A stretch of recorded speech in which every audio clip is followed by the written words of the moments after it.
Muy buenas noches, muchas gracias por sintonizar, por llegar en persona. ¿Qué es la Biblia? Sesión 35. Si quieres tener toda la información, aquí está el código QR para llegar a la página web del estudio. Ahí están todas las sesiones anteriores, tanto PowerPoint como grabaciones. Si pediste algo, aquí está. También hay un link para invitar a amigos, otros. Este no es un grupo cerrado. Si quieres invitar a otra persona, ningún problema, ahí puedes invitar. Y también opciones para enviar email y cosas así. Breve repaso de la sesión anterior. Si se acuerda, la semana pasada vimos Mateo muy rápidamente.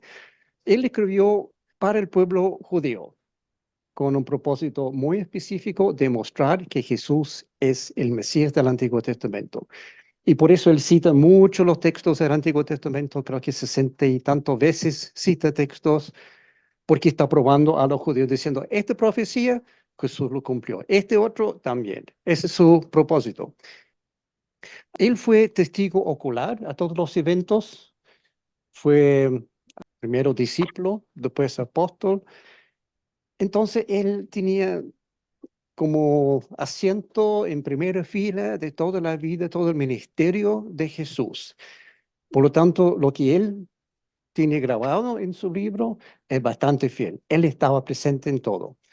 Vamos a ver que no todos los apóstoles son así, no todos los autores de los evangelios, mejor dicho.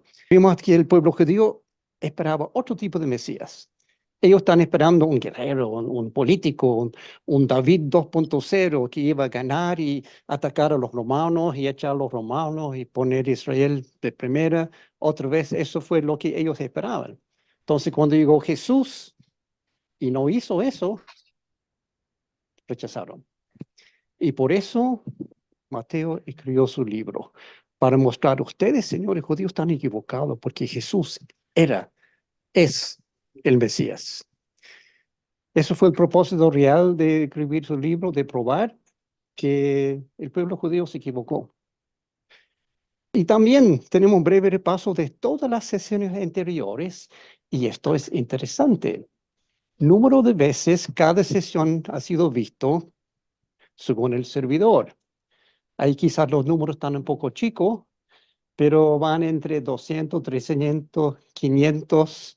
La sesión 2, por ejemplo, tiene 1168 vistas. Y yo digo, ¿cómo? No hemos hecho nada de publicidad, menos los que están sintonizados online y los que están aquí en este grupo. No tengo idea, pero el Señor está haciendo llegar donde corresponde. Ahí están las otras sesiones del año pasado y las dos sesiones de este año. El 33 ha sido visto 436 veces y de la semana pasada 54 veces. O sea, en total, ¿cuál es el total de todo esto? El doble de tambores, por favor.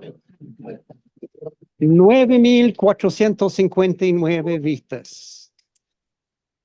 Gracias, Señor. El aplauso para Amén. el Señor, porque Él está haciendo llegar este estudio a lugares desconocidos. Bueno, no tan desconocidos, porque el servidor también me da información de región geográfico. Probablemente no van a poder ver el texto acá, pero aquí tenemos Unión Europea, Alemania, Chile, Colombia, Italia, Perú, etcétera, etcétera, etcétera.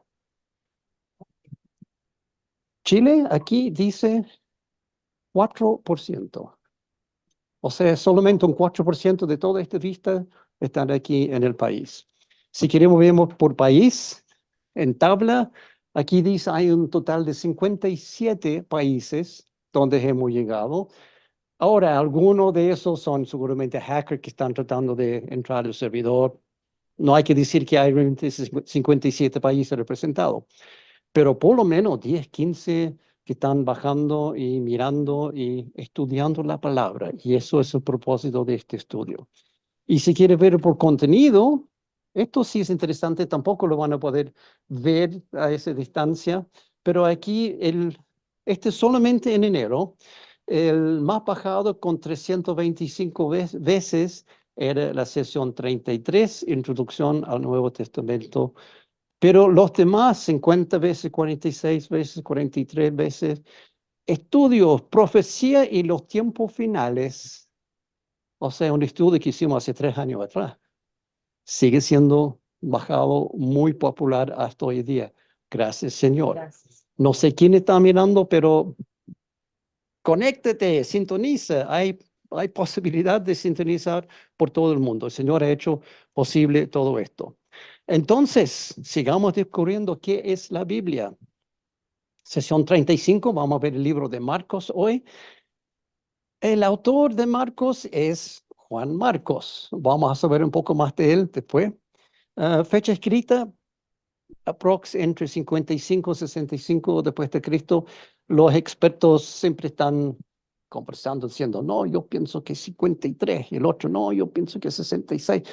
Hay discusión, sí, pero probablemente en ese rango fue escrito. Definitivamente antes del año 70, porque en el año 70 fue destruido Jerusalén. No hay mención de ese evento enorme en el libro. Y también aquí Marcos está hablando como si Pedro estuviera vivo todavía, no hace mención de su muerte y él murió probablemente el 65, 66, 67, dicen algunos. Por lo tanto, es antes de 67. Eso quiere decir que estamos dentro de 20 a 30 años de la muerte y resurrección de Jesús. Un tiempo muy breve, porque Jesús murió y resucitó en el año 33. Por lo tanto, si llegamos a 63, son 30 años. Un tiempo muy corto.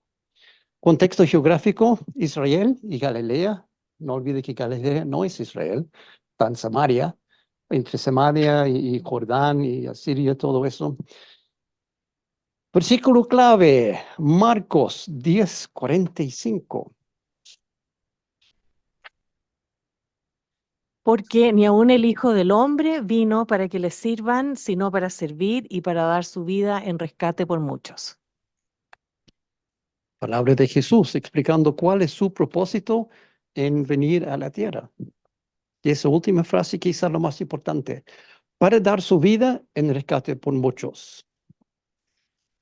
Tema principal de este libro, Jesús, el siervo que sufre. También para animar a los creyentes que están sufriendo la persecución, está comenzando en ese momento. Llegó a ser muy fuerte bajo Nerón después de los años 65 y bueno, 70 con la destrucción de Jerusalén. Marcos escribe también para animar a los que están sufriendo. Habla de discipulado, pero más que nada habla de milagros y autoridad. Casi la mitad del libro tiene que ver con milagros y la autoridad de Jesús.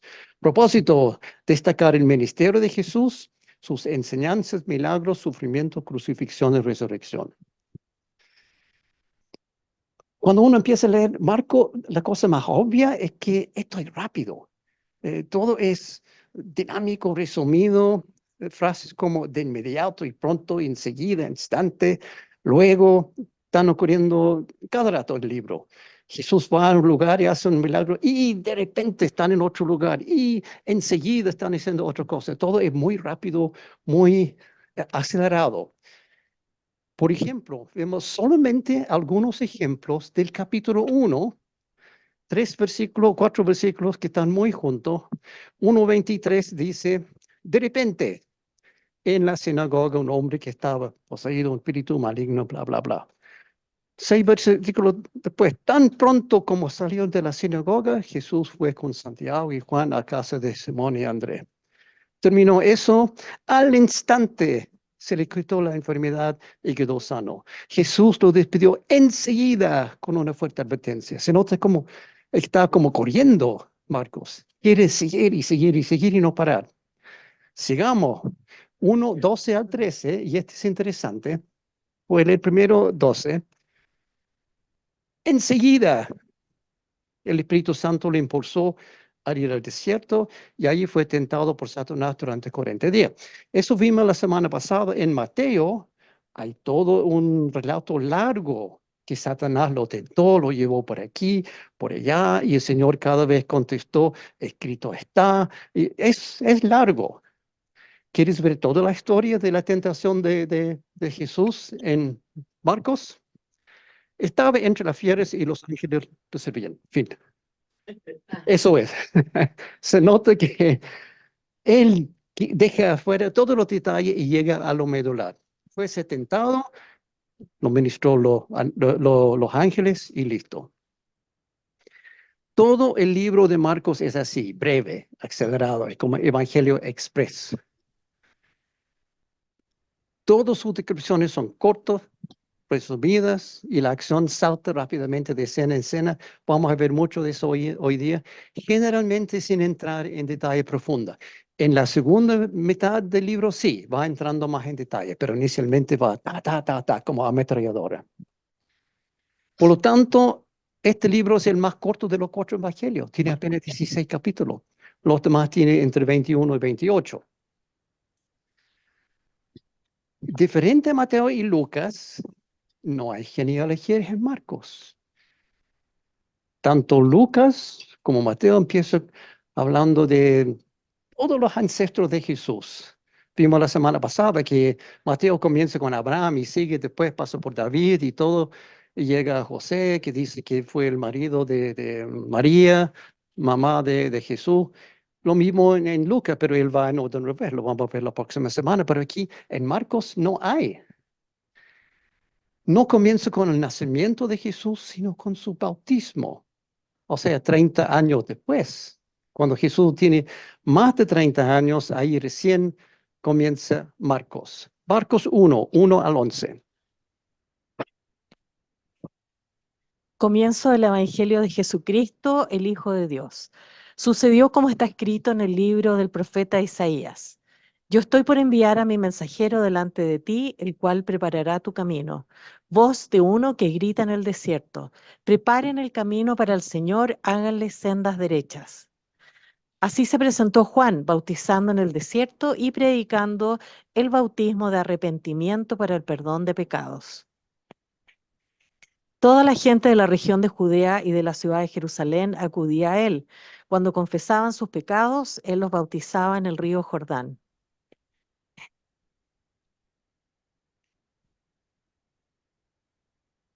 La ropa de Juan estaba hecha de pelo de camello, llevaba puesto un cinturón de cuero y comía langostas y miel silvestre. Predicaba de esta manera: después de mí viene uno más poderoso que yo. Ni siquiera merezco agacharme para desatar la correa de sus sandalias. Yo los he bautizado a ustedes con agua, pero Él los bautizará con el Espíritu Santo. En eso llegó Jesús desde Nazaret de Galilea y fue bautizado por Juan en el Jordán. Enseguida, al subir del agua, Jesús vio que el cielo se abría y que el Espíritu bajaba sobre él como una paloma. También se oyó una voz que desde el cielo decía: Tú eres mi Hijo amado, estoy muy complacido contigo. Ahora, eso también es rápido. Aquí va directo al grano. No hay explicaciones, no hay detalles. Juan bautizándose fue Jesús, se bautizó y listo. En Mateo, eso no sucede hasta capítulo 3. Aquí en Marcos, en versículo 11, ya pasó. En el versículo 1, Marcos aclara el propósito del libro. Él mismo dice claramente lo que vimos recién: comienzo del Evangelio de Jesucristo, el Hijo de Dios.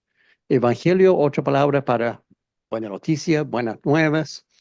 Y todo el libro apunta a este fin: demostrar que Jesús tiene el poder y autoridad para salvar, para perdonar. ¿Por qué? Porque es Hijo de Dios. Y sin duda eso es evangelio, buena noticia. Por eso comienza diciendo: comienzo del evangelio de Jesucristo, el Hijo de Dios. Directo al grano como siempre. Pero antes de conocer el libro, quizás sería bueno saber quién es el autor, para entender por qué es así. ¿Por qué es ametralladora cuando Lucas, por ejemplo, al contrario, estudia todo, investiga todo y va punto por punto en orden cronológico? ¿Por qué es tan diferente Marcos? Ah, ¿Quién es entonces? Pero otro punto que hay que vamos a tomar en cuenta: Marcos no es apóstol, no es discípulo, quizás tampoco es testigo ocular de la vida de Jesús.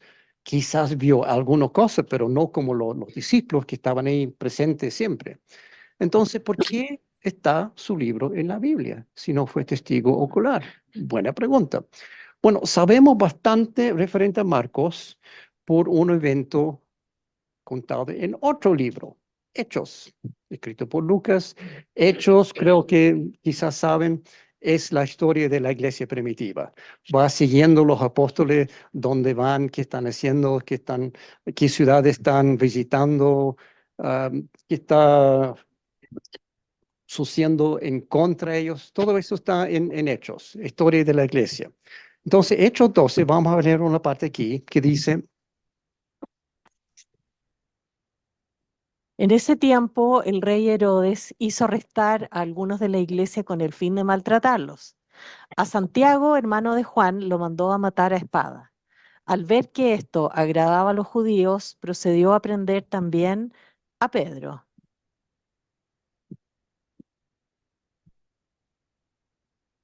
Después de arrestarlo, lo metió en la cárcel y lo puso bajo la vigilancia de 4 grupos de 4 soldados cada uno. La misma noche en que Herodes estaba a punto de sacar a Pedro para someterlo a juicio, éste dormía entre 2 soldados, sujeto con 2 cadenas. Unos guardias vigilaban la entrada de la cárcel. De repente apareció un ángel del Señor y una luz resplandeció en la celda. Despertó a Pedro con unas palmadas en el costado y le dijo, date prisa, levántate. Las cadenas cayeron de las manos de Pedro. Dijo además el ángel, vístete y cálzate las sandalias. Así lo hizo y el ángel añadió, échate la capa encima y sígueme.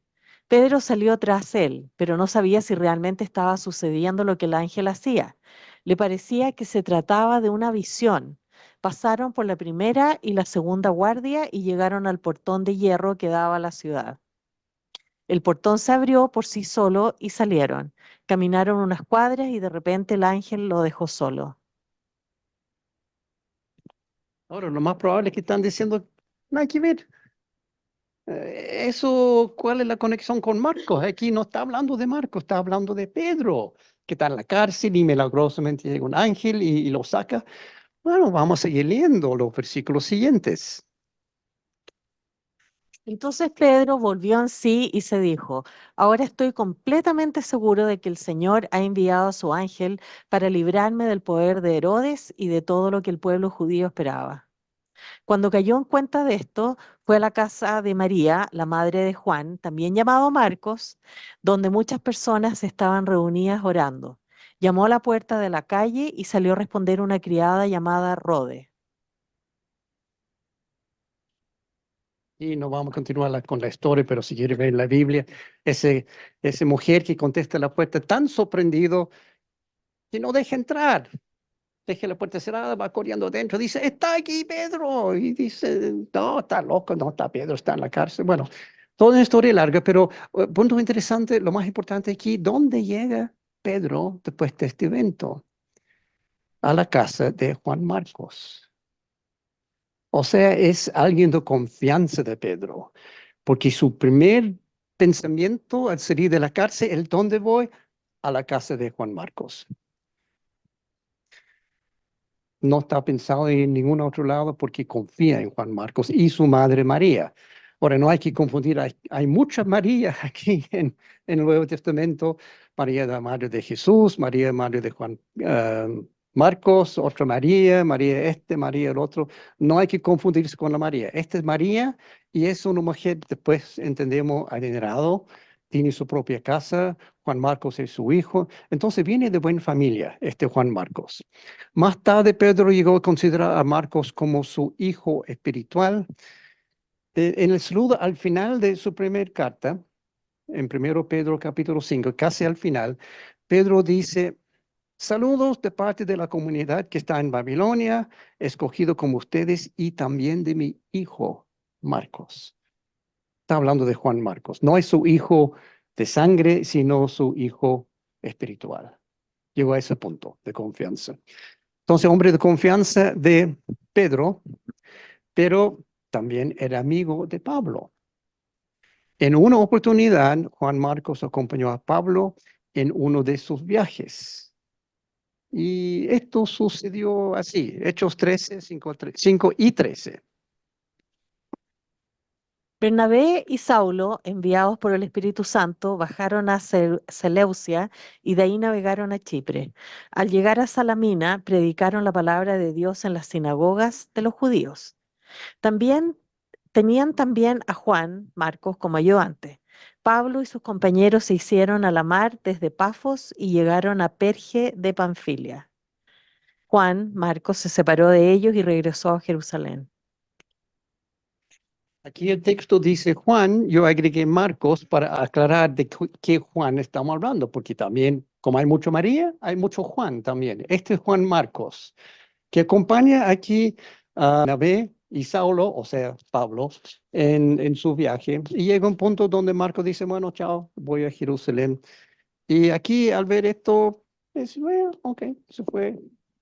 Pero esto llegó a ser problemático. Aquí Juan Marcos se separa de Pablo y Bernabé y toma su camino. Y uno dice, ok, perfecto.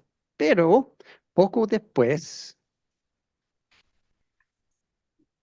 Algún tiempo después, Pablo dijo a Bernabé, volvamos a visitar a los creyentes en todas las ciudades en donde hemos anunciado la palabra del Señor y veamos cómo están.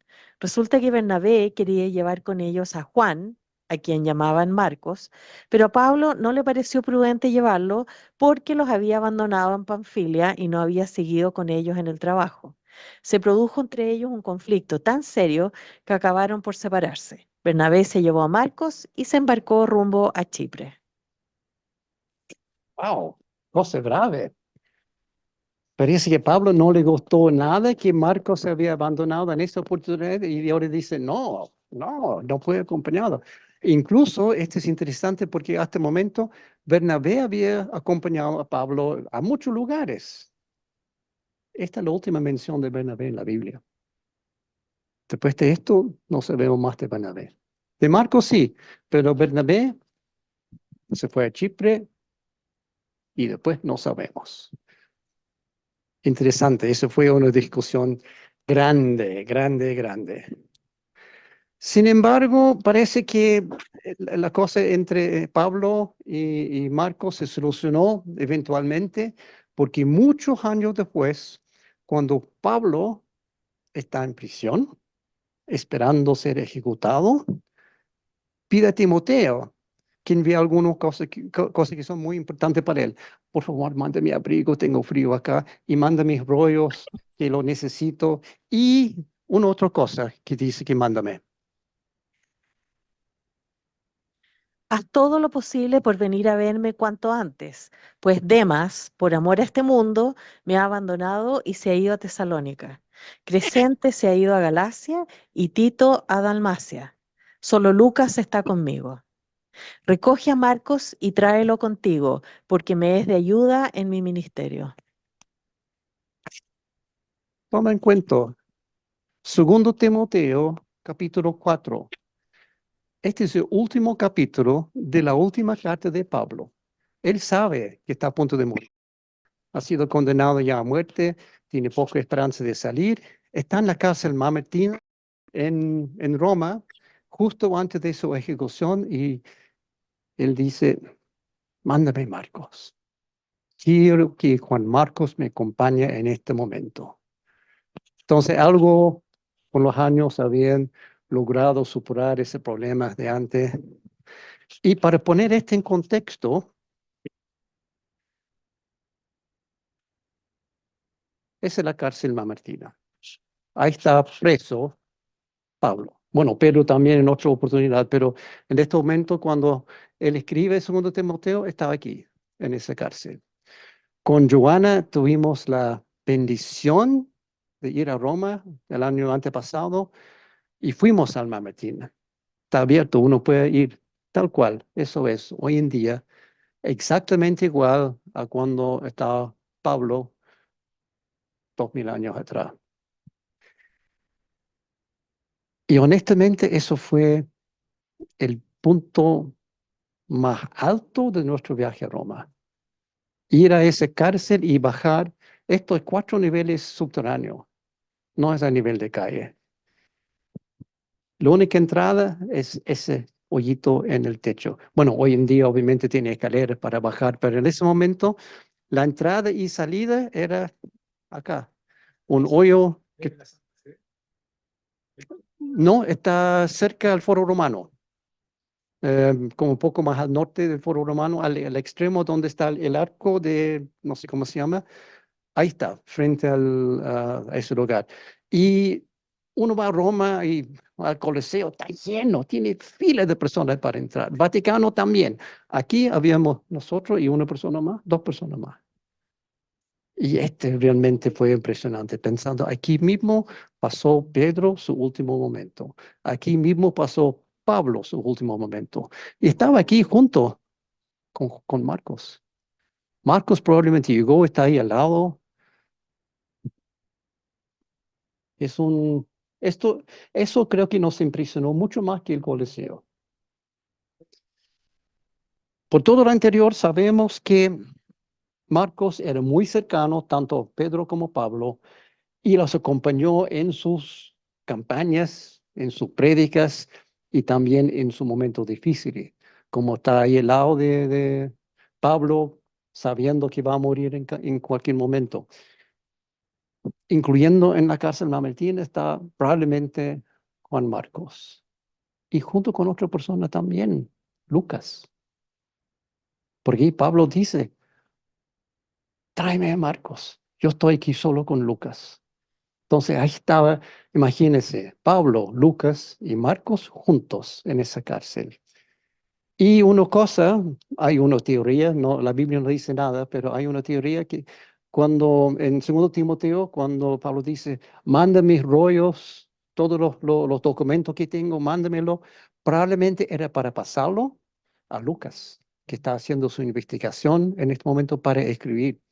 Y obviamente Marcos también probablemente llegó a leer. Es muy interesante.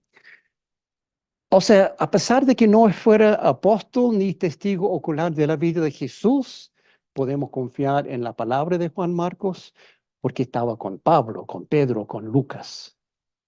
Sabía, investigó, anotó y escribió. Como vimos la semana pasada, Mateo escribió para el pueblo judío en Israel, destacando que Jesús es el Mesías. Y registrando muchas de sus palabras, discursos, hermano, incluso la segunda mitad del libro son realmente 5 discursos largos, incluyendo el Sermón del Monte y el discurso Olivet, y puros discursos. Pero Marcos no es así, es diferente. Él no registra tanto los discursos y sermones, hay algunos sí, pero él describe situaciones, las cosas importantes que pasó al Señor y pone mucho énfasis en sus milagros, su poder y su autoridad espiritual, porque Marcos escribe principalmente a los no judíos, específicamente los creyentes en Roma y del Imperio Romano en general, y Roma es un pueblo de acción, no de palabras. Y por eso es la forma de escribir de Marcos.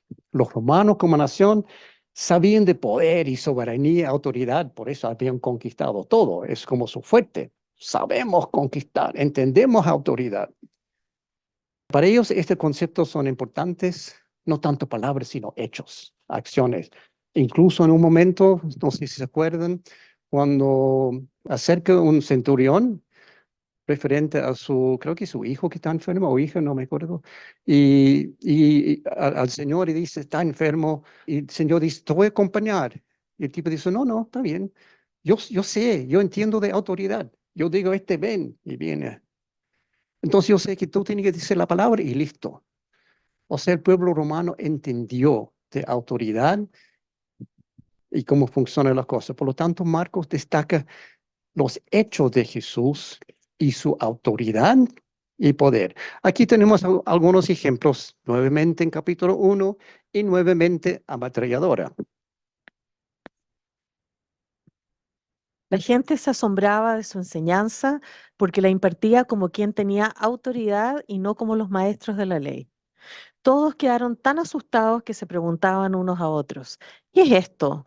Una enseñanza nueva, pues lo hace con autoridad, da órdenes, incluso los espíritus malignos, y le obedecen. 2:10. Pues para que sepan que el Hijo del Hombre tiene autoridad en la tierra para perdonar pecados, se dirigió entonces al paralítico. A ti te digo, levántate, toma tu camilla y vete a tu casa. Y el hombre se levantó, tomó su camilla enseguida y salió caminando a la vista de todos. Ellos se quedaron asombrados y comenzaron a alabar a Dios. 3:15. Designó a 12 a quienes nombró apóstoles para que lo acompañaran y para enviarlos a predicar y ejercer autoridad para expulsar demonios. Todo es autoridad, destacando la autoridad que tenía Jesús y que él tiene autoridad para delegar su autoridad a otros, a sus discípulos, sus seguidores. También podrían recibir su autoridad porque él tenía autoridad. Y lo mismo que el soldado romano. Él tenía autoridad porque su capitán o general o el que está arriba tenía autoridad y él podría delegar autoridad a otros. Entonces, el pueblo romano iba a entender todo esto muy bien. La estructura del libro no es tan claro como en caso de Mateo. En realidad, Marcos no es un libro histórico o cronológico como Lucas, por ejemplo, que tiene todo ordenado, todo listo, investigado, ni tampoco es un libro teológico como Mateo. Este es diferente. Esto es una historia, la historia de Jesús. Cuenta la historia del ministerio de Jesús, enfocándose específicamente en la última semana de la vida de Jesús. O sea, desde cuando llegó con la entrada triunfante y todo el mundo, Hosana al Rey, Hijo de David, sálvanos, hasta su muerte y resurrección. Como tercio del libro concentra solamente en esa semana de la vida de Jesús. Y algo curioso aquí, inicialmente, Marcos destaca el secreto. Jesús tiene un secreto que él no sepa, que nadie sabe cuál es su secreto. Y eso es divinidad de Jesús, que Jesús es Dios. Inicialmente, Jesús no quiere que nadie sabe de eso. En la primera mitad del libro, Jesús nunca reconoce abiertamente que Él es Dios, ni siquiera que es el Mesías. Hay muchas indicaciones que es Mesías, sí, pero Jesús en la primera mitad no dice, sí, yo soy el Mesías, obvio. En las ocasiones cuando otra persona podría revelar el secreto, mira, este está haciendo milagro, tiene que ser Dios. Jesús le dice que deben guardar silencio. Por ejemplo, Marcos 1, 43, 44. Un hombre que tenía una enfermedad en su piel se acercó y de rodillas suplicó, si quieres, puedes limpiarme. Movido a compasión, Jesús extendió la mano y tocó al hombre diciéndole, sí quiero, queda limpio. Al instante se le quitó la enfermedad y quedó sano.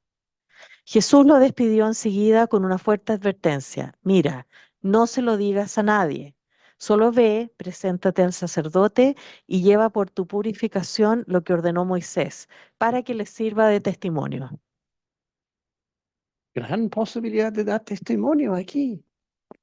Tenía eso, cosa terrible, el Señor tuvo compasión conmigo. Y, pero Jesús dice, no, no digas a nadie lo que pasó aquí. Solamente anda el sacerdote y él te va a decir lo que tiene que hacer en cuanto a ofrenda, pero no digas a nadie que yo te sané. ¿Por qué sería? Otro ejemplo de secreto divino, capítulo 5, 39 y 43. Todavía estaba hablando Jesús cuando llegaron unos hombres de la casa de Jairo, jefe de la sinagoga, para decirle, tu hija ha muerto, ¿para qué sigues molestando al maestro?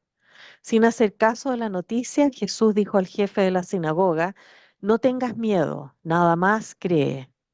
No dejó que nadie lo acompañara, excepto Pedro, Santiago y Juan, el hermano de Santiago. Cuando llegaron a la casa del jefe de la sinagoga, Jesús notó el alboroto y que la gente lloraba y daba grandes alaridos. Entró y dijo, ¿por qué tanto alboroto y llanto? La niña no está muerta, sino dormida. Entonces empezaron a burlarse de él, pero él los sacó a todos, tomó consigo al padre y a la madre de la niña y a los discípulos que estaban con él y entró donde estaba la niña. La tomó de la mano y le dijo, Talita cum, que significa, niña, a ti te digo, levántate. La niña, que tenía 12 años, se levantó enseguida y comenzó a andar. Ante este hecho, todos se llenaron de asombro. Él dio órdenes estrictas de que nadie se enterara de lo ocurrido y les mandó que dieran de comer a la niña. Se levantó una niña de la muerte y dice, no cuenta a nadie. Por eso había dicho cuando entró, no, no está muerta, está durmiendo nomás. Para que no lo tomara como un milagro. Era un milagro enorme, pero él no quería. Yo me pregunto, ¿por qué? ¿Por qué no quería contar a nadie? Toda la primera mitad del libro es así. Jesús, cada vez que hace un milagro, dice, no, no cuenta a nadie, prohibido. Él quiere mantener el secreto de su divinidad y su poder para hacer milagros asombrosos. Pero eso cambia. En la segunda mitad del libro, no olvide que hay 16 capítulos, aquí a la mitad del capítulo 8 está la primera pista que está cambiando. Jesús y sus discípulos salieron hacia las aldeas de Cesarea de Filipo. En el camino les preguntó, ¿quién dice la gente que soy yo? Le respondieron, unos dicen que Juan el Bautista, otros que Elías y otros que uno de los profetas. ¿Y ustedes, quién dicen que soy yo? Preguntó Jesús. Tú eres el Cristo, afirmó Pedro. Jesús ordenó que no hablaran a nadie acerca de él. Y uno dice, pero es lo mismo. Dice que no pueden hablar de eso. Pero hay una diferencia acá. Hay un cambio aquí, sutil, sí, pero aquí Jesús reconoce la verdad. ¿Quién dice ustedes que soy yo? Cristo. No diga a nadie. No dice, no, hay que ver. Por primera vez él reconoce que es Cristo. Es el Mesías prometido en el Antiguo Testamento. Es la primera vez en el libro que Jesús lo admite. Después, claro, Cristo es una palabra en griego equivalente a Mesías en hebreo. Mesías y Cristo quieren decir lo mismo, que es ungido. En ambos casos está reconociendo que Jesús es el ungido de Dios. Entonces aquí cuando dice, tú eres el Cristo, en hebreo sería, tú eres el Mesías o Mesías, y Jesús no dice nada. Por lo tanto, está reconociendo que está correcto. Incluso si ve la versión en Mateo, él dice, tú no sabías eso por tu cuenta, sino el Señor lo había revelado a ti.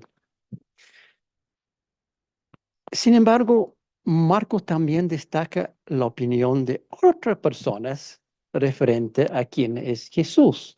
Y este es un poco tragicómico porque su familia piensa que está loco. ¿No me creen?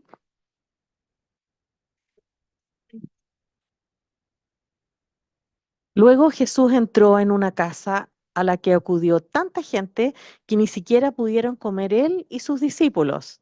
Los familiares de Jesús, al enterarse de lo que estaba pasando, salieron a buscarlo porque creían que se había vuelto loco. Así tal cual. Y está hablando en serio. No está hablando, no, está loco, como decimos hoy. Está pensando que está loco, de verdad. Porque no come, está ahí como circulando entre las multitudes, está predicando, está haciendo milagros y no está cuidando a sí mismo. Están diciendo, "Ay, está loco, tenemos que hacer algo". ¿A quiénes son sus familiares?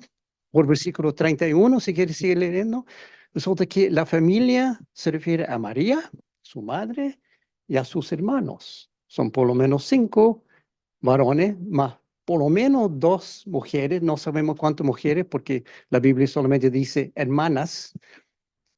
O sea, era una familia grande y llegan. No hay mención aquí de José, pero María y sus hermanos llegan. Está loco. Nuestro hermano, nuestro hijo está loco. O sea, su propia madre pensó que estaba loco. Hasta ese punto había llegado las cosas. Peor aún, los líderes religiosos pensaron que estaba poseída por un demonio. Los maestros de la ley que habían llegado de Jerusalén decían, los demonios lo obedecen porque tiene a Belcebú, el príncipe de los demonios. O sea, están diciendo que está poseído por el diablo mismo. Pero algo muy interesante aquí, que dicen los demonios referente a Jesús. Ellos saben la verdad. Ellos lo tienen muy claro. Además, los espíritus malignos, al verlo, se postraban ante él gritando, tú eres el Hijo de Dios. Ok, entonces los espíritus malignos, todo el mundo sabía quién era Jesús. Y al final del libro, incluso hasta los soldados romanos sabían quién era Jesús. Marcos 8, 27 al 30. Entonces Jesús, lanzando un fuerte grito, expiró. La cortina del santuario del templo se rajó en dos, de arriba a abajo. Y el centurión que estaba frente a Jesús, al ver cómo murió, dijo, verdaderamente este hombre era el Hijo de Dios. O sea, alguien que ni siquiera era judío, no era creyente, solamente un romano, y ver Jesús morir en la cruz, dice, obvio, es obvio que este fue hijo de Dios. Hasta un soldado romano vio claramente que Jesús no era solo un hombre normal, sino Dios mismo. Dio cuenta. Sin embargo, la gente hoy en día no son tan inteligentes. Existe una idea muy popular hoy de que en ninguna parte de la Biblia Jesús dice que Él es Dios. ¿Habéis escuchado eso, no?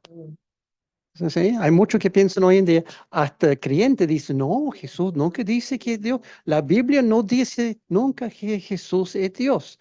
Y es verdad, Jesús nunca dice esa palabra, yo soy Dios altísimo. No, nunca lo dice, pero lo dice de otra forma. Y vamos a ver un poco de eso. Muchas veces incluso en Marcos, Jesús da a entender directamente que Él es Dios. Y Marcos también en su propia palabra, comenzando con el primer versículo, lo vimos al inicio de la sesión hoy. Marcos 1:1, comienzo del Evangelio de Jesucristo, el Hijo de Dios. Sucedió como está escrito en el libro del profeta Isaías. Yo estoy por enviar, eso vimos al inicio. Preparen el camino para el Señor, todo eso.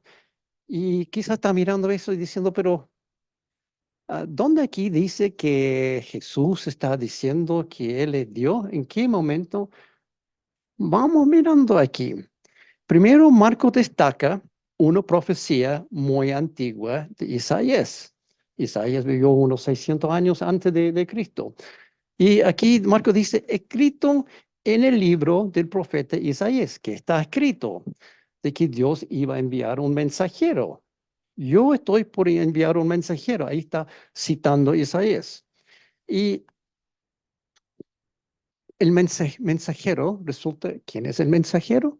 Juan el Bautista. Estoy por enviar a mi mensajero y tan, tan, tan. Así se presentó Juan bautizando. ¿Quién es el mensajero? Juan Bautista, está claro. Marcos lo dice. Pero lo importante aquí es el trabajo de este mensajero. ¿Qué tiene que hacer? El cual prepara tu camino. Ok, bien. Juan debería preparar el camino, pero ¿camino para quién? Prepara el camino para el Señor. Y uno dice, ok, está preparando el camino para un caballero que viene cabalgando por ahí en su caballo. Ese señor debería ser clarísimo que Juan debe preparar el camino para el Señor, implicando que si Jesús está el Señor, sí, pero ¿quién es este Señor? Ahí viene el problema. ¿Se refiere a Dios o solamente un señor humano? Quizás se refiere a César, o un gobernante, o Herodes, o quizás el sumo sacerdote. ¿Quién es el Señor? Marcos está citando directamente una profecía escrita por Isaías unos 600 años antes. Entonces vamos a ver esa profecía tal cual en el original, Isaías 43. Voz que clama en el desierto, preparad camino a Jehová, enderezad en la estepa un sendero para nuestro Dios. Aquí queda un poco más claro. La escritura que Marcos está citando no habla de un Señor, habla de Jehová y habla de Dios. Ahí está un poco más claro. Incluso yo diría que no puede ser más claro. Marcos aquí dice directamente que Jesús es Jehová, es Dios. Porque Juan Bautista tiene que preparar el camino para Jehová. Y realmente prepara el camino para Jesús. El problema para nosotros hoy es que no podemos ver eso. A primera vista, en la mayoría de nuestras Biblias modernas no podemos ver. ¿Por qué? Algunas traducciones modernas de la Biblia confunden las cosas por no usar la palabra correctamente, no usar la palabra que corresponde. Traducen palabras que no deberían traducir. Otro de mis favoritos malas traducciones es cuando dicen el infierno para traducir la palabra Hades o Seol. No es el infierno, debería quedar como Hades o Seol. Traten de hacer la Biblia más simple, más entendible, pero en realidad tergiversan el significado y confunden las cosas por ser traducciones que realmente no son así. Vamos a ver el problema en un poco más detalle para entender lo que Marcos realmente dijo acá. Y para hacer eso, tenemos que rebobinar la cinta un poco más, el tiempo, hasta 800 años antes de Isaías. Ya vimos 600 años para llegar a Isaías, entonces otro 800 años antes llegamos a los tiempos de Moisés. Aquí empieza toda esta historia de preparar el sendero. El nombre que usó Isaías en la profecía, citado por Marcos, es Jehová. Dice, preparar el camino para Jehová. Y ese es el nombre personal de Dios que él mismo reveló a Moisés al llamar, al liberar el pueblo de Israel y de esclavitud en Egipto. Quizá conoce la historia. Moisés ve un arbusto que está en llamas, pero no se consume y dice, ay, qué raro, voy a ver eso. Y ahí está Dios. Y Dios dice, anda, rescata a mi pueblo.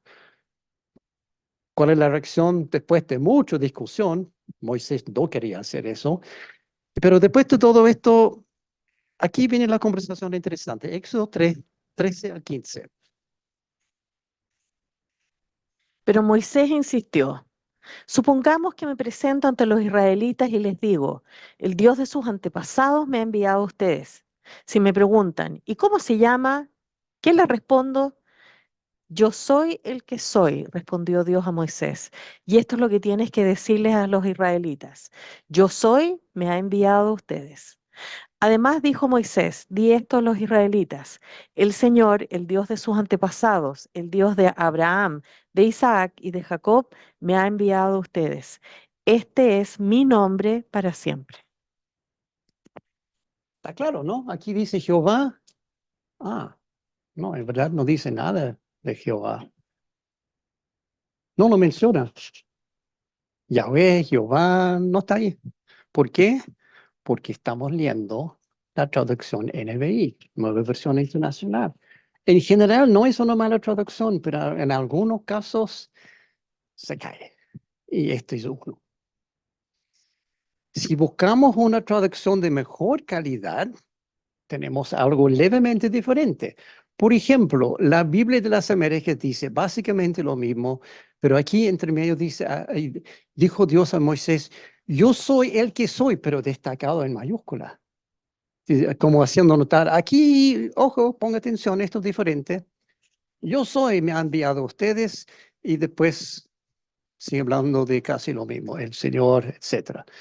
Es algo mejor, porque indica que la frase yo soy es especial en algún sentido, pero aún así no dice nada referente a Jehová. Problema. Veamos otra traducción. JBS, que realmente es el Biblia de Jubileo. No sé cómo es Biblia de Jubileo, JBS, no tengo idea, pero así se llama, versión JBS. Y este dice, así dirás a los hijos de Israel, yo soy, entre paréntesis, YHWH me ha enviado a vosotros. Ok, aquí está un poco mejor, este Biblia de Jubileo aclara que en realidad yo soy es una traducción de la palabra en hebreo Yahvé. Y también destaca en letra grande el Señor. Ok, hay más pistas aquí, pero todavía no llega al trasfondo del problema. Es bastante mejor, pero falta claridad. En realidad falta mucho aquí. Esta es una de las escrituras claves para entender quién es Dios. Y la gran mayoría de las traducciones al español y al inglés también no lo hacen bien. Llegamos a cosas como este, que no está mal, pero sigue con problemas. Lo que dice realmente el texto original en hebreo es simplemente, ¿y cuál es su nombre? ¿Qué le responderé? Dios dijo a Moisés, Yahvé el Yahvé. Y añadió, así dirás a los hijos de Israel, Yahvé me ha enviado a vosotros. Dijo además Dios a Moisés, así dirás a los israelitas, el Yahvé, el Dios de su padre, bla, bla, bla. O sea, en los cuatro casos aquí la palabra es Yahvé, Jehová, YHWH. Pero las traducciones que tenemos nosotros, ninguno dice Jehová. ¿Por qué? Porque es muy complicado traducir esto. Hubiera sido mucho mejor dejarlo así, tal cual, y poner una nota pie de página explicando de qué se trata aquí. Y algo más aquí en esta versión, este es mi nombre para siempre, dice el Señor. O sea, este es importantísimo. No es cualquier cosa. Este es el nombre que Dios mismo quiere usar para sí. Según Dios mismo, YHWH o Yahvé o Jehová es el nombre personal de Él que ha elegido usar para sí mismo para siempre. Solo al traducir libremente llegamos a la confusión aquí. Yo soy el que soy, yo soy me han enviado y después el Señor, alguno con mayúscula, otro con minúscula. De ahí viene la confusión. En hebreo, ese nombre Yahvé consiste de 4 símbolos. Y aquí noto una cosa interesante. Está escrito de derecha a izquierda, invertido de nosotros. Equivalente en español es casi YHWH. Tal revés para nosotros porque se escriben en otro sentido. O sea, Yahvé, Jehová, eso es la palabra real. Hay un pequeño problema aquí porque en hebreo pusieron solamente consonantes, sin vocales. Por lo tanto, no sabemos cómo pronunciarlo. No sabemos cuáles son los vocales. Hay una teoría que son los mismos que usaron en Adonai, que es Señor, o básicamente. Pero aquí, triste verdad, de que no sabemos si es Yahvé, Jehová, Yahvá. Hay diferentes formas que podría traducirlo. Yahvé, Jehová, probablemente son los más cercanos que se puede. Pero es un nombre muy interesante, con un significado aún más interesante. La traducción simple es yo soy. Sí, está bien, correcto. Y la traducción que pone yo soy, sí, ok, está usando una traducción, pero es mucho más que solo eso. Según un experto en el idioma hebreo, yo no hablo hebreo, menos a este nivel, pero yo me puse a investigar, encontré un experto que da la explicación y dice, las 4 letras se derivan de la raíz verbo triconsonántica, muy rebuscado todo esto, hebreo, haya, que significa ser. Pero después agrega una explicación mucho más fácil de entender. Dice, el nombre YHWH es una palabra compuesta que consiste de 3 verbos, Hayá, Jové, Yiyé, que significa él era, él es y él será. En una sola palabra. O sea, en otra palabra, el que existe por sí mismo desde siempre para siempre. Es muy interesante entender el significado real. Y eso por un experto en hebreo que explica que hay tres palabras en uno. Hayá, Jové, Yiyé. Él era, él es y él será. O sea, en su mismo nombre indica la eternidad. Ha existido desde siempre, existirá para siempre, no depende de nadie ni nada para existir y no fue creado. Siempre ha existido. Desde antes del universo, incluso es obvio, porque Él hizo el universo, por lo tanto, tiene que haber existido antes del universo. Y todo eso, YHWH. Sí, Dios tiene muchos nombres en la Biblia, tiene razón, gracias, Fran. Son nombres que en algunas oportunidades las personas pusieron otro nombre. Hay otra palabra, por ejemplo, Elohim es un nombre en hebreo que quiere decir solamente Dios. No es un nombre, es una palabra, Dios. Y hay otros que son combinaciones. Yahweh Jireh, por ejemplo, es el Señor que provee o el Dios que provee. Hay varios nombres para Dios, pero el nombre que Dios mismo eligió para sí es este. Dice, este es mi nombre para siempre, Yahweh. Dios simplemente es lo que quiere decir su nombre. Yo soy. Sí, Los judíos dicen que no son dignos de nombrarlo. exacto, Entonces lo tratan en todo siempre de el eterno. claro, Esa es la palabra que ellos usan, el eterno. exacto. Lo Y usan mucho. incluso si tú ves un documento escrito por un judío hoy en día, no va a poner Dios tampoco, va a poner Dios subraya S, Eterno. indicando que no soy digno para escribir ni siquiera la palabra Dios. En inglés lo hacen J-D para decir God, pero no dicen God. Y por eso mismo no tenemos los consonantes, porque ellos dicen, no, este nombre es demasiado sagrado para pronunciar, por lo tanto nunca lo vamos a decir.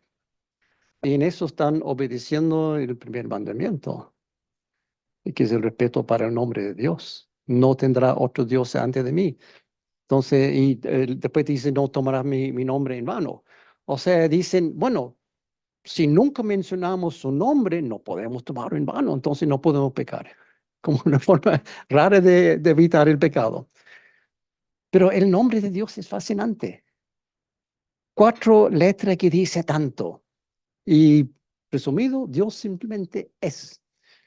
Es una palabra tan rara, tan curiosa, que no hay traducción simple al español, inglés, al ruso, portugués, ni ningún otro idioma moderno, porque ningún otro idioma tiene esa característica que tiene hebreo, de tener en 4 letras una cosa tan, tan grande. Lo más cercano que tenemos es yo soy. Entonces, la Biblia donde pone yo soy, ok, está diciendo la verdad, es una traducción, pero está faltando mucho. Entonces, cuando Isaías, volviendo a lo que vimos antes, cuando él profetiza que viene un mensajero para preparar el camino para Jehová, la palabra que usó en el texto original es Yahvé, 2 veces. Isaías dice, prepara un camino para Yahvé, a lo plano para Yahvé, 2 veces. Yahvé, Jehová, yo soy, es lo mismo. Y al citar esa escritura en su libro, Marcos no deja ninguna duda de que Jesús es Yahvé.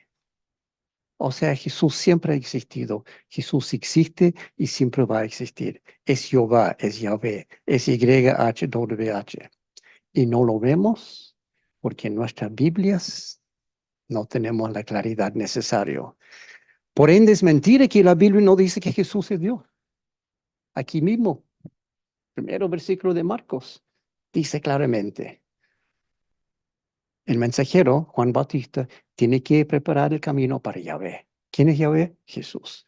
Está clarito. No puede ser más claro. No es el único lugar que dice eso indirectamente, pero de una forma tan clara que no se puede malentender. Hay varios otros lugares, pero ahora podemos entender con absoluta claridad una de las declaraciones clave de Jesús en el libro de Marcos.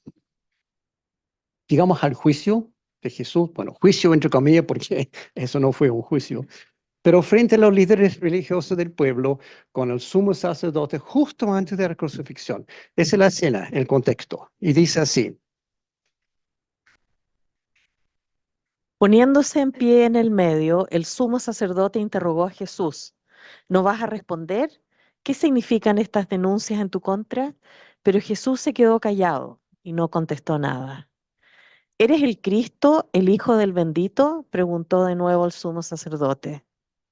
Sí, yo soy, dijo Jesús. Yo soy. Oh, eso fue una bomba atómica para los líderes religiosos.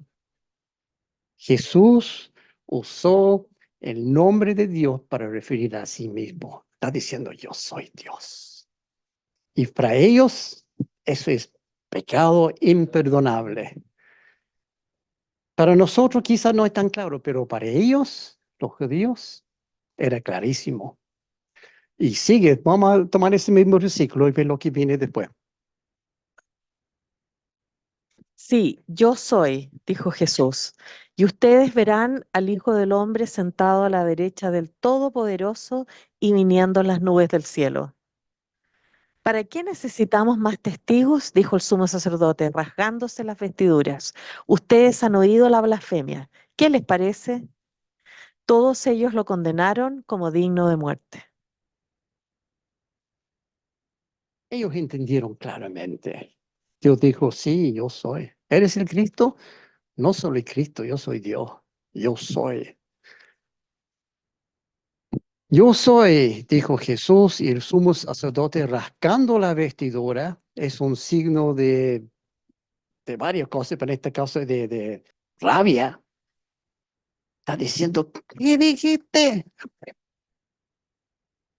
Y después a todos los presentes, ustedes han oído la blasfemia. Esa es la peor blasfemia posible, que alguien que dice, soy Dios. Eso es digno de muerte.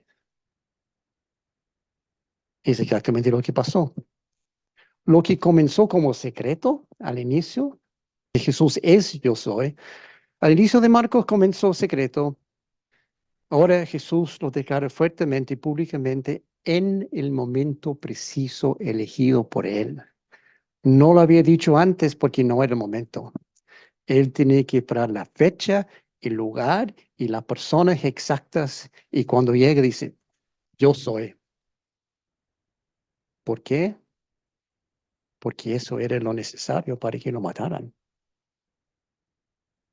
El secreto es la causa de su muerte, exactamente como lo había planeado. Y a veces los creyentes piensan que era por accidente. Casualmente llegó Jesús ese día y casualmente lo pillaron y casualmente lo llevaron. No, es un plan que nació antes del inicio del mundo. Y Jesús lo cumplió. En el momento preciso dijo, yo soy. El enfoque del libro de Marcos es precisamente este secreto, que Jesús es Dios, es Hijo de Dios, tiene el poder de Dios para perdonar pecados y para hacer milagros. Por eso destaca tanto autoridad, soberanía, poder durante todo el libro, porque está apuntando, aquí está Dios. Primera mitad no dice que es Dios, segunda mitad sí, dice que es Dios, y por eso lo mataron. Por decir esa verdad en público fue crucificado Jesús. Sin embargo, ni la muerte podría detenerlo. 3 días después, la tumba vacía.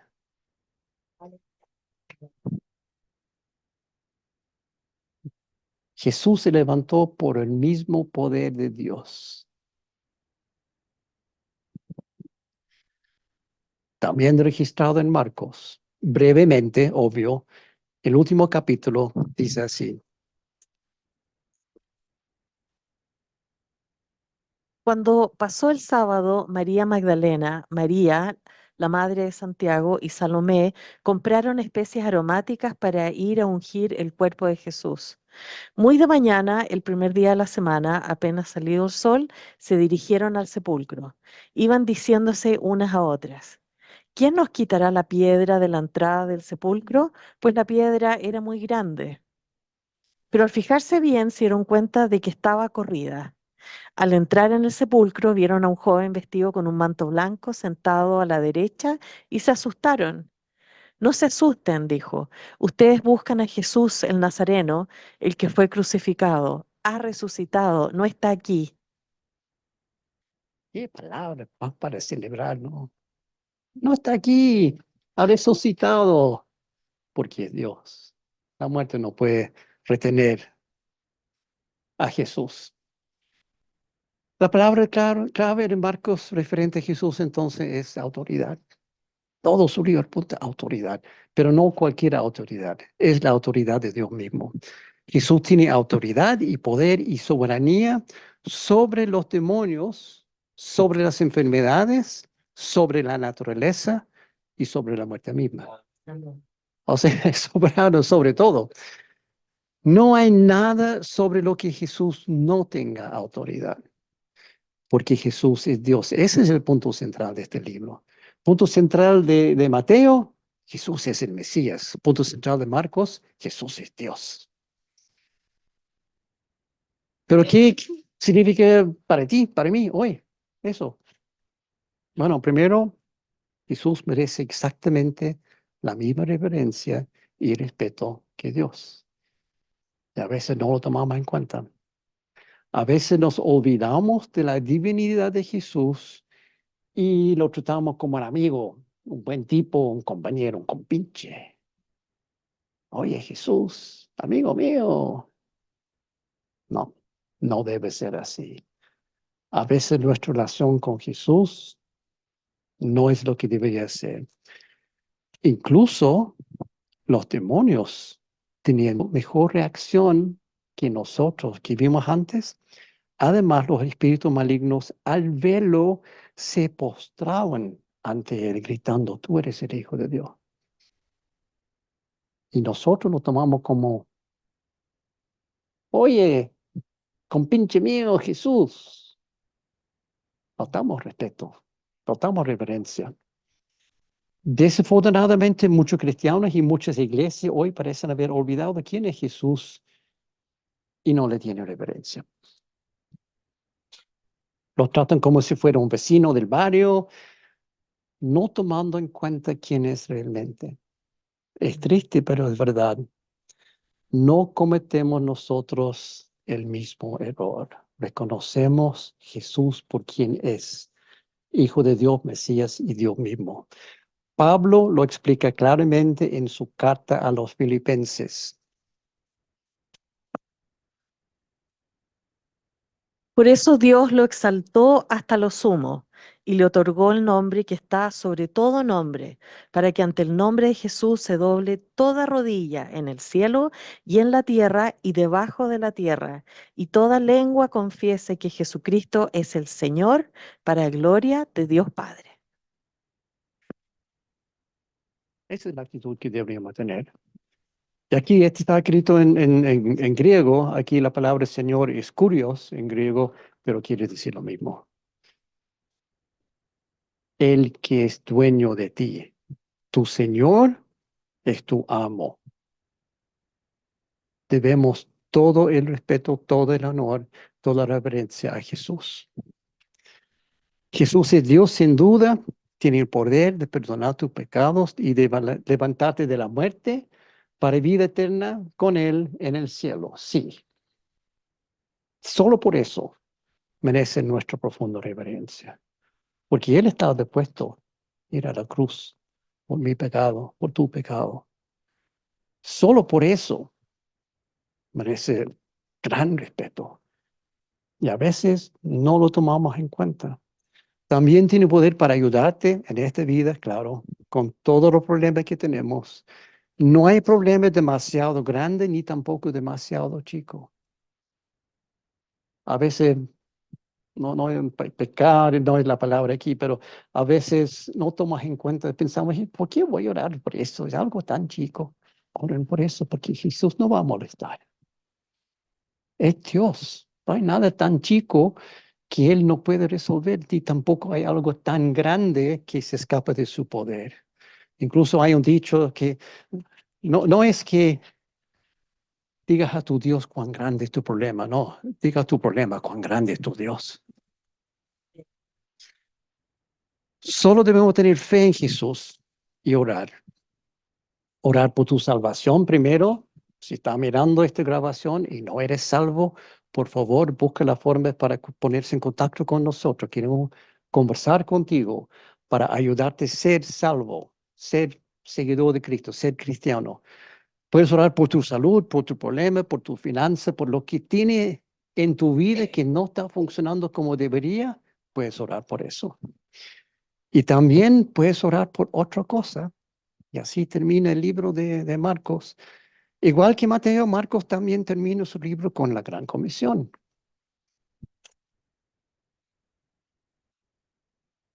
Por último, Jesús se apareció a los 11 discípulos mientras comían. Los reprendió por su falta de fe y por su terquedad en no creer a los que lo habían visto resucitado. Y les dijo, vayan por todo el mundo y anuncien las buenas nuevas a toda criatura.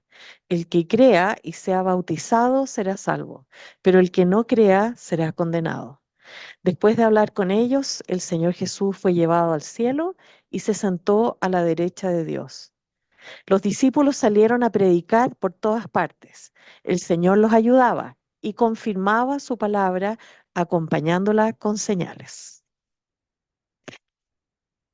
Tengo que decir que algunos expertos dicen que estos últimos versículos de Marcos quizás no pertenecen realmente porque en algunos manuscritos antiguos no están, solamente aparecen en manuscritos después. Es posible.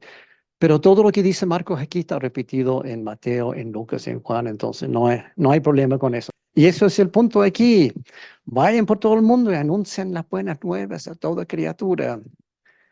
Y voy a repetir aquí lo que dije la semana pasada. Esto es lo que tú y yo deberíamos estar haciendo. Predicando la palabra, anunciando las buenas nuevas a toda criatura. Incluso quiero poner nuevamente aquí un pequeño gráfico. 57 países, estamos llegando actualmente, hay 211 países en el mundo, falta 150 más o menos. No sé cómo llegar.